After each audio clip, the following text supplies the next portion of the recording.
Ladies and gentlemen, we are in for quite a treat this evening. Our keynote speaker is a best-selling author, a scholar, a cultural critic, Dr. Michael Eric Dyson. Dr. Michael Eric Dyson is an American Book Award recipient, one of the nation's most influential and renowned public intellectuals. Dr. Dyson is presently University Professor of Sociology at Georgetown University. He has taught at some of the nation's most prestigious universities, including Brown, Chapel Hill, Columbia, and the University of Pennsylvania. But his influence has carried far beyond the academy into prisons, bookstores, political conventions, union halls, church sanctuaries, and lecture stages across the world. Dr. Dyson's pioneering scholarship has had a profound effect on American ideas. His first book, 1993's Reflecting Black, African-American Culture Criticism, helped establish the field of Black American cultural studies. His next book, 1994's Making Malcolm, The Myth and Meaning of Malcolm X, was named one of the most important African-American books of the 20th century. You can listen to Dr. Dyson on his hour-long news and talk program on NPR, The Michael Eric Dyson Show, where he delivers thoughtful analysis of today's biggest stories from pop culture to race relations. His powerful work has won him legions of admirers and has made him, with the Washington Post terms, a superstar professor.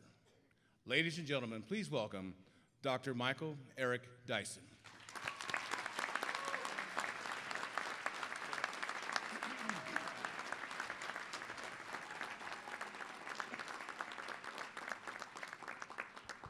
Thank you so much, Brother Knott, for that gracious introduction. Maybe if you wanted to be like Kobe, you could have succeeded. Oh, look at the hate up in here. Just because the greatest player of all time is about to retire. Yeah, I see some Kobe people out there. Oh, Jordan was the greatest force, but I'm talking about ball in hoop, complicated shots, crossing a defense, footwork. The brother was unmatched. But St. Louis, here we are. What an honor it is to be here tonight at this August occasion. I want to say to Mr. McMillan, who's doing an extraordinary job in leading this organization into the 21st century.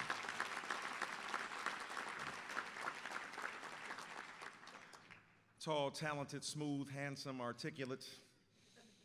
He's got tremendous skills and abilities, and he embodies the best of our rich and resourceful tradition of bringing multitudes of people together.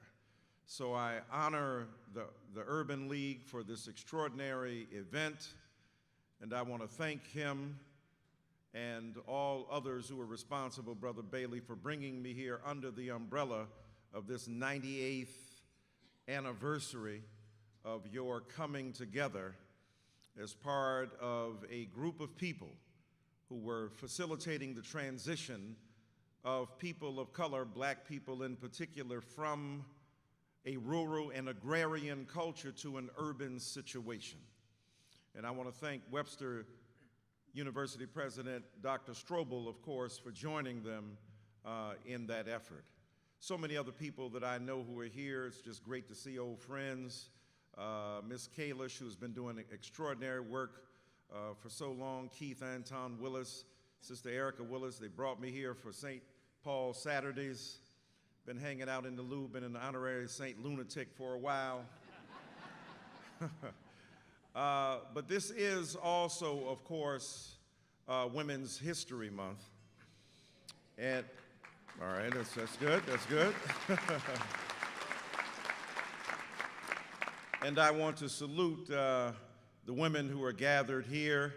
I saw Sister Gwen Packnett earlier, who brought me for one of the first times to the university here.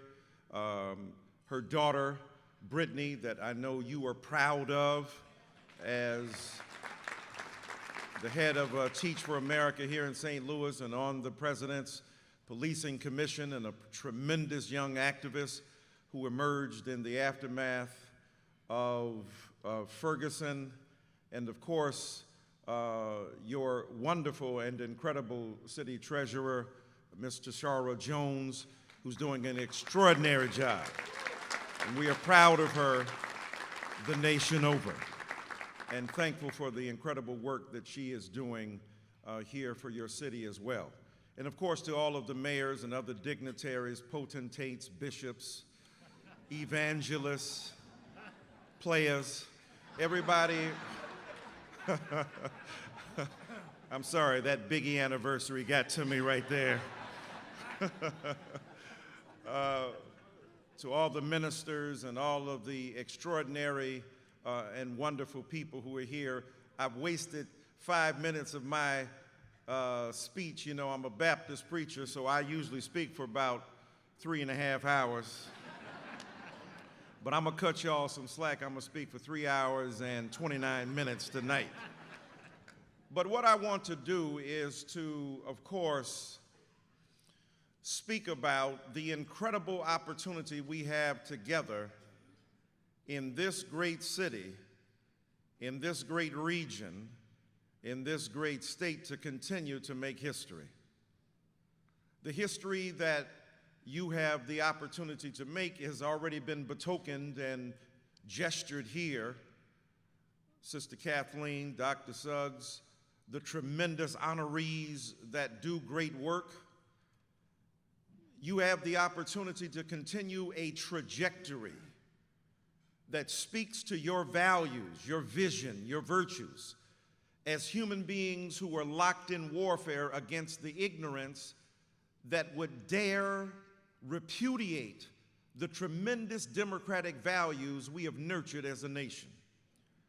The Urban League has been at the forefront of the movement of America to secure the rights and the respect and dignity, especially of Black people and those who are working people and those people who are adapting to their situation as they make their way in the world in which we exist. And then the economic inequalities and the social injustices that prevail, that harm and hurt people who desire to do well in our society. But we know with the eruption in Ferguson, right up the road, and yet really a Ferguson in every community across this nation, where disproportionately Black and poor people are victimized by serious suffering. The abuse by their own government and municipalities which extract from them tolls that are unfair and unjust, and then imposes upon them a denial of their political and their social viability. And you, to your credit, have seen fit to use the cudgel of your philanthropic organizations, of your civic and social society, of your left and right, Republican and Democrat, Black, white, red, brown, and yellow across the rainbow, because this is an issue that concerns all of us. This is not something merely that one side of the aisle should be paying attention to. People in private sectors and in business, those who are in government, those who are responsible politically, those in academia, those who are in churches and temples and synagogues and religious organizations, all of us are together responsible for addressing what is a blight. The Department of Justice the other day said that the police department wasn't living up to its ideals. Now, there's a misnomer in this country, a mischaracterization that any criticism of a police department that is not doing well is somehow hating the police. Now, that ain't right. And that ain't even true. Nobody loves police like Black people be loving police. We be calling the cops all the time. We just want when the cops show up to know who the criminal is and who ain't the criminal.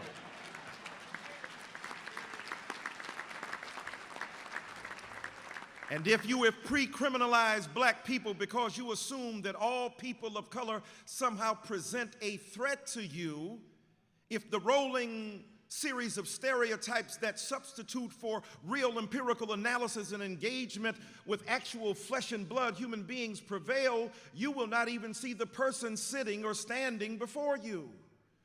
So what we want to do and say is that police departments must protect and serve everybody, not just some people, all citizens. All of us are deserving of being treated with respect. That's what we're all fighting for.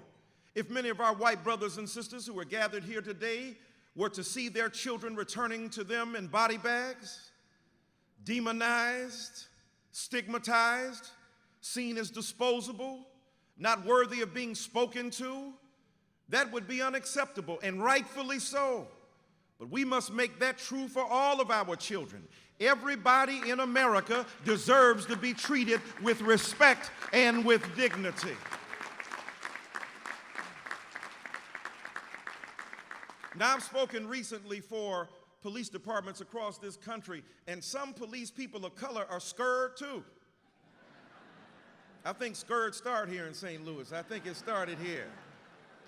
I still remember Nellie, down, down, down, okay. It ain't hot up in here yet, but it's getting there. They scared too. They scared because when they're out of their police uniforms, they might get caught on the wrong side of the street, in the wrong glare, in the wrong vision, in the wrong misperception, and they will be reduced, challenged, perhaps even accosted. This is the beauty of the rise of Black Lives Matter.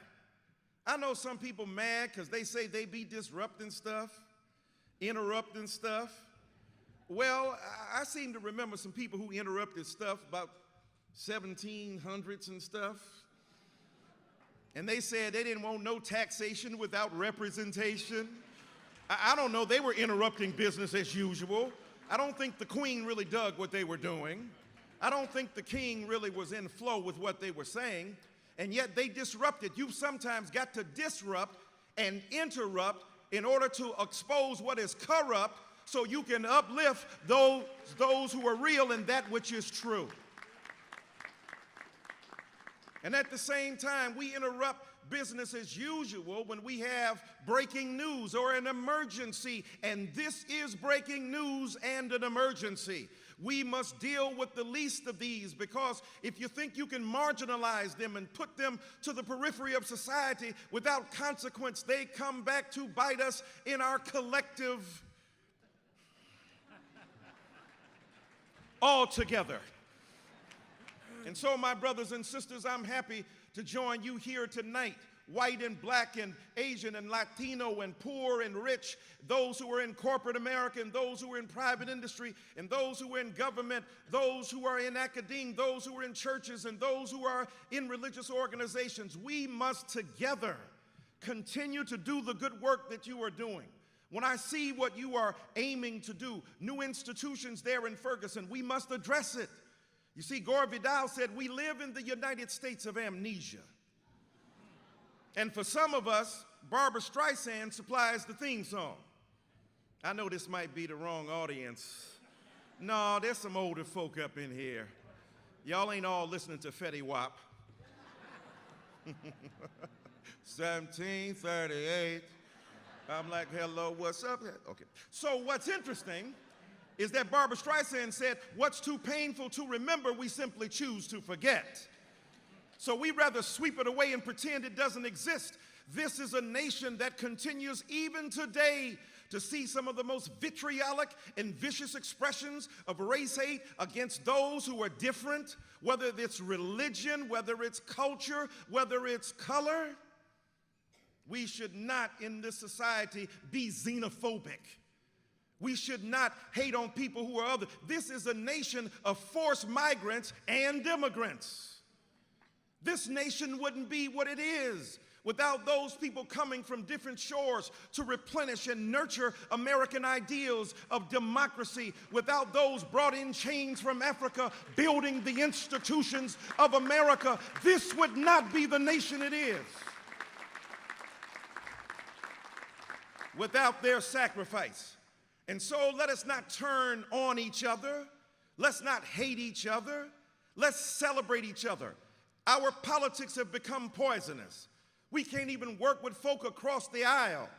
There are Republicans with great ideas and Democrats with great ideas and socialists with great ideas and right-wingers with great ideas. Why don't we acknowledge the legitimacy of all human beings and stop investing in demonizing and hurting and harming each other as opposed to listening and engaging each other as human beings?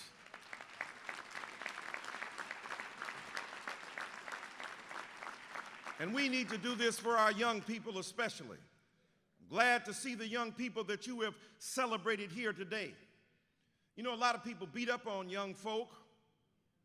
They passed a law in Flint, Michigan against sagging pants. But their children's water was poisoned. You worried about sagging pants and passing laws using the public till and good to demonize your children. Now, I ain't no fan of sagging pants just because I can't wear them. So I got a little envy, perhaps. But I tell my son, you can sag all day long. Do your thing. You go to work, sell out with usefulness.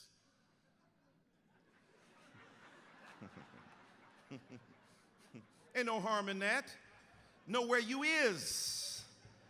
But I'm not going to make a judgment against somebody's sartorial standard, how they choose to look. Maybe if you lifted their dreams, their draws would follow.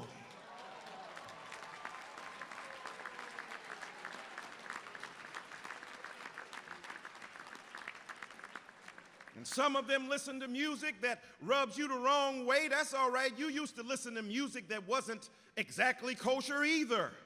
Some of y'all listening to Jerry Lee Lewis, Elvis when he had a pelvis, Sam Cooke, oh my God, when he stopped singing gospel music and singing what African American people vernacularly call circular music.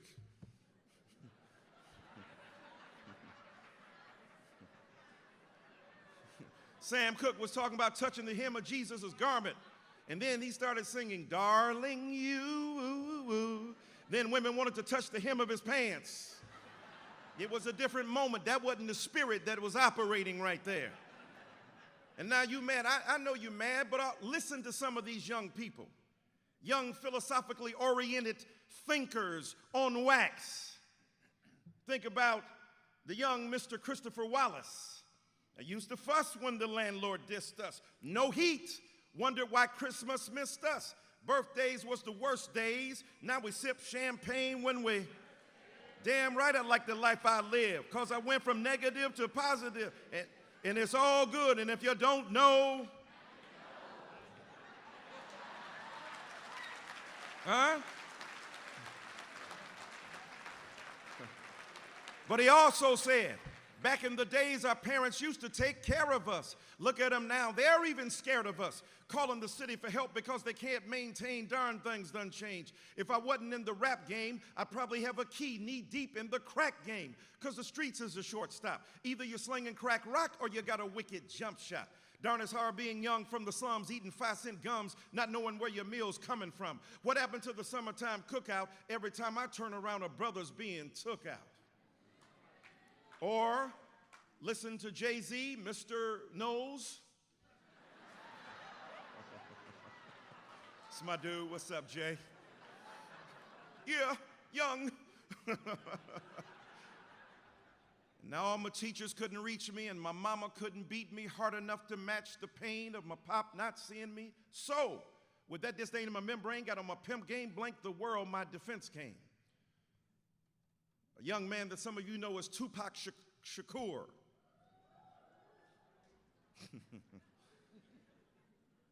He said, "Somebody wake me, I'm dreaming. I started as a seed, the semen swimming upstream, planted in the womb while screaming. On the top was my pops, my mama hollering stop from a single drop. This is what they got? Not to disrespect my people, but my papa was a loser. Only plan he had for mama was the blanker and abuser. And even as a seed, I could see his plan for me, stranded on welfare, another broken family."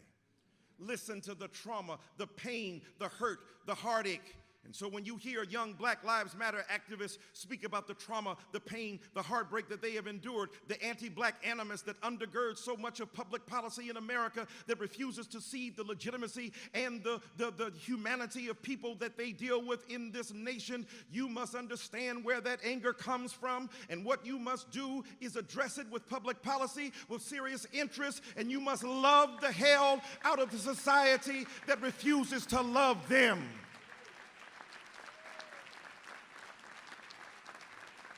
I'm almost done, but I'm going to tell you what, this is Women's History Month. And that being the case, I want to suggest that one of the greatest things you can do is learn to love women as equal partners in the project of reconstructing America.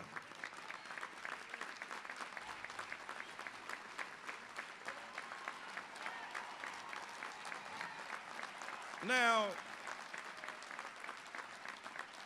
you know, I wrote a book called Why I Love Black Women. I'm from a generation where love for women in general was apropos, from the 70s.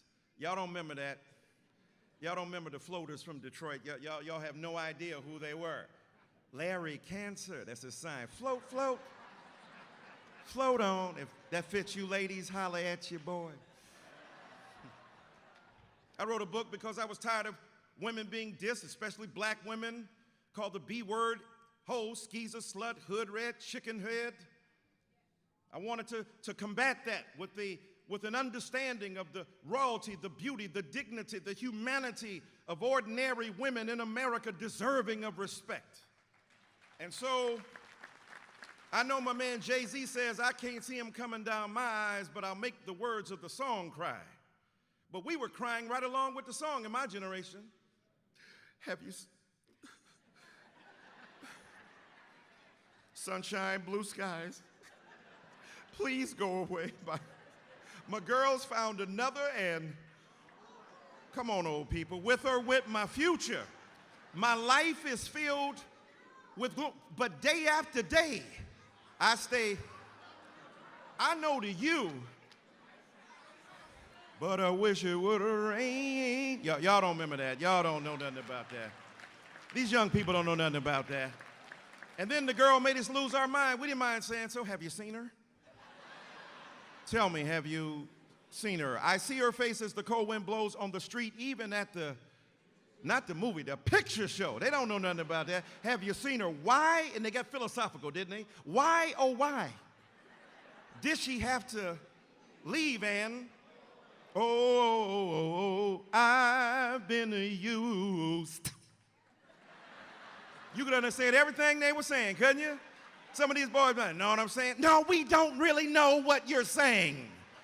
I love you, Future, but what are you saying? I've been used to having someone. Now I'm here at the mall. You're there. Where are you? Lost. Then the girl made us see things. Today I saw somebody who looked just, I swear she did. She walked like, guess what? I thought it. But wait a minute. As she turned the corner, Shanae. Shanae. Oh, I thought you was my girl, but you kind of fine. Let me get that math anyway.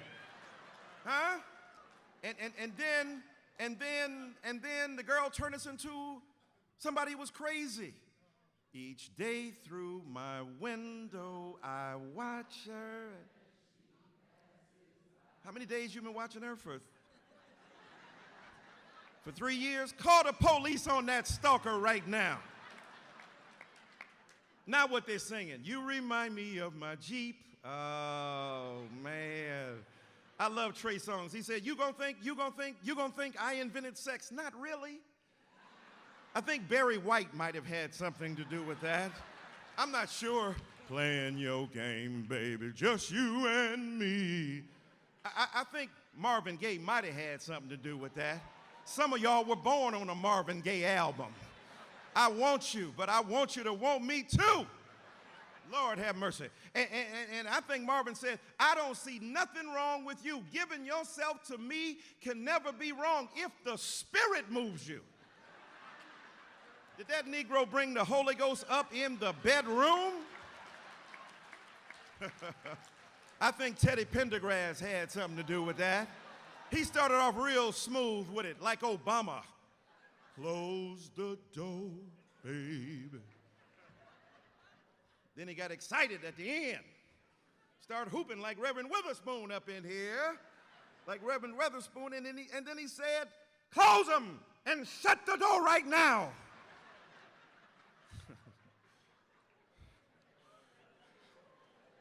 Sorry, Witherspoon, I didn't want to expose your secular past. All I'm saying is I take my seat. Don't be afraid of strong women. Don't be afraid of assertive women. Don't be afraid of women who can change our existence. Those women on the front line who founded Black Lives Matter, 2 queer black women and a straight black woman, they have changed the landscape of American political history. Don't be afraid of strong women. You think Harriet Tubman wasn't a strong woman? What do you think Harriet said? Excuse me. There's a thing called the Underground Railroad. I want you guys to come along. It's really cold. That's not what she said. She said, be here tonight at 8:30 and don't be late. And then some of them got there, they said, Miss Tubman, we was gonna go, but we done changed our minds. But we's not going to tell nobody. Oh, she said, I know you won't. She had a Bible in one hand and that shotgun right in the other. Huh?